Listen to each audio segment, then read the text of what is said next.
पाँचवीं कक्षा की हिंदी पाठशाला। नमस्ते बच्चों, आज मैं आप सभी को वे दिन भी क्या दिन थे पाठ की व्याख्या करूंगी, मतलब उस पाठ को समझाऊंगी। ठीक है बच्चों, वे दिन भी क्या दिन थे पाठ एक विज्ञान कहानी है, एक भविष्य की कथा है, मतलब स्टोरी है, जिसमें हमारे आज की चर्चा की जा रही है। They are discussing about a present. ठीक है बच्चों, my dear children, this is a science story, it's full of imagination. देखिए, अभी 2020 ईयर चल रहा है, मगर इस कहानी में 2155 लिखा है ना। रोहित नाम का एक लड़का है जिसे एक बहुत पुरानी पुस्तक मिली है।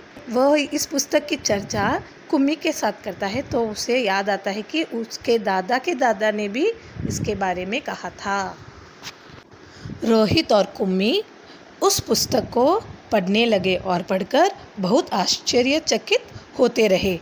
इस कहानी में उनकी पढ़ाई मशीन द्वारा होती है, लेकिन जब ये दोनों इस पुस्तक को पढ़ते हैं और इस पुस्तक में खासकर हमारी स्कूल के बारे में पढ़ते हैं, जैसे एक ही कक्षा में एक ही उम्र के बच्चे एक साथ पढ़ना और मशीन के पढ़ाने के बजाय अध्यापक मतलब कोई स्त्री या पुरुष पढ़ाते थे, ये सभी पढ़कर कुम्मी के मन में बहुत उत्सुकता जगती है। She becomes very curious and interested also, क्योंकि कुम्मी की पढ़ाई मशीन के द्वारा होती है, जो बहुत ही बोरियत है, जिसमें टीवी की तरह पर्दा या स्क्रीन होता है, उसके सामने बैठकर उसे सब कुछ याद करना होता है जो मशीन उसे बताती है, और गृह कार्य मतलब होमवर्क भी करके उसे मशीन में ही डाल देना है। एक सब्जेक्ट पूरा होने पर दूसरा सब्जेक्ट शुरू होता है। यही है कुम्मी के ज़माने की स्कूल की ज़िंदगी। बच्चों, हम सभी बहुत लकी है क्योंकि हमारा वक्त सबसे अच्छा है। हम सब एक साथ मिलकर स्कूल जाते हैं, दोस्तों के साथ स्कूल में एंजॉय भी करते हैं, उनके साथ compete भी करते हैं। कुम्मी और रोहित की तरह बोर तो नहीं हो रहे हैं, है ना? We are enjoying our school days. Am I right, my dears? Yes. तो बच्चों, हमने यह पाठ अच्छी तरह से पढ़कर समझ भी लिया है। तो अब हम बुक बैक एक्सरसाइज करेंगे। पेज नंबर 65 लीजिए और उसमें देखिए सेकेंड वन। नीचे कुछ वस्तुओं के नाम दिए गए हैं। बड़ों से पूछकर पता करो कि 20 साल पहले इनकी क्या कीमत थी और अब इनका कितना दाम है। Few names are given below. Just find out from your elder people that 20 years back what was the rate of this and at present what is the rate of this. You have to find out the difference between the price in the past and the present. What are the things? आलू, दाल, लड्डू, चावल, शक्कर, दूध। ठीक है बच्चों? तो बच्चों, हमने एक चार्ट बनाया है आंसर के रूप में।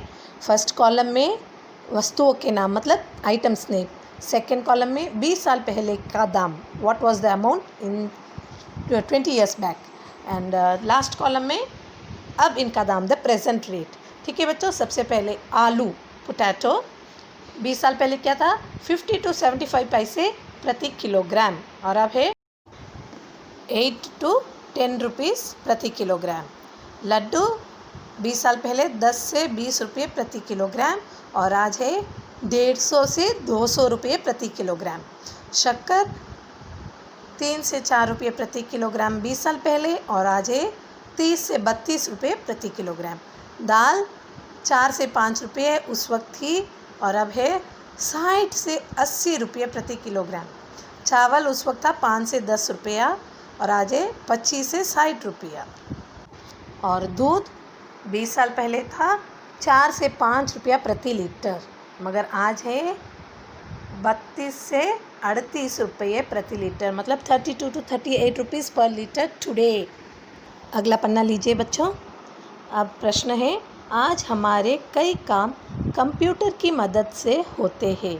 सोचो और लिखो कि अपने व्यक्तिगत और सार्वजनिक जीवन में हम कंप्यूटर का इस्तेमाल किन किन उद्देश्यों के लिए करते हैं। You have to write for what all purposes do you use the internet. व्यक्तिगत और सार्वजनिक, 2 कॉलम दिए। व्यक्तिगत मीन्स पर्सनल, सार्वजनिक का मतलब है फॉर पब्लिक यूज़। सबसे पहले व्यक्तिगत, we will see for personal things. मनोरंजन के लिए, we use computer for our entertainment. Next, संदेश भेजने के लिए, for sending mails we use our computer. पढ़ाई की सहायता के लिए, for extra reference for our studies we use computer. सार्वजनिक मतलब कॉमन यूज़। रेल टिकट कटाने के लिए means we use it for online booking train tickets.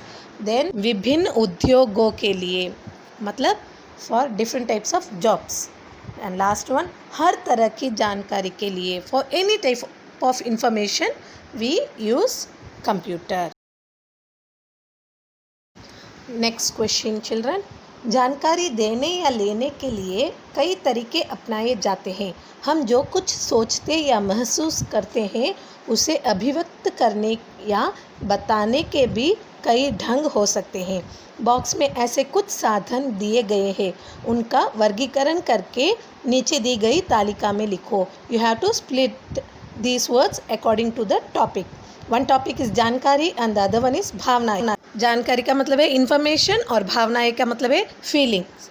बच्चों देखो नीचे भी लिखा है, ऊपर लिखी चीज़ें एक तरफा मतलब वन साइडेड भी हो सकती है और दो तरफा भी, बोथ द साइड्स। जिन चीज़ों के ज़रिए एक तरफा संप्रेषण होता है उनके आगे एरो मार्क का निशान लगाओ, दो तरफा संवाद की चीज़ों के आगे डबल एरो मार्क का निशान लगाओ। तो बच्चों now we will see the things, if it is communicated both the sides you have to put double arrow mark. First we'll write all information things. Sandesh, it is an information but one-sided. Next, phone. Phone is also an information product but both the sides communicated. Next, fax, one-sided. Vigyapan, one-sided. Mobile, both the sides. Internet, both the sides. Radio, one-sided. Notice, one-sided. TV, one-sided. Istihar means advertisement. Advertisement also one-sided. अब भावनाएं column में लिखेंगे। First one, नृत्य के हाव भाव, showing the feelings through the dance, it is both the ways. Next, mobile संदेश SMS through phone, it is also both the ways. Then चित्र, picture is only one way. And तार means telegram is also one way. And last one is अभिनय मतलब acting both the sides we can do. So These are all भावनाएं। तो बच्चों वे दिन भी क्या दिन थे पाठ के साथ ही आज की यह कक्षा पूरी हुई। धन्यवाद बच्चों।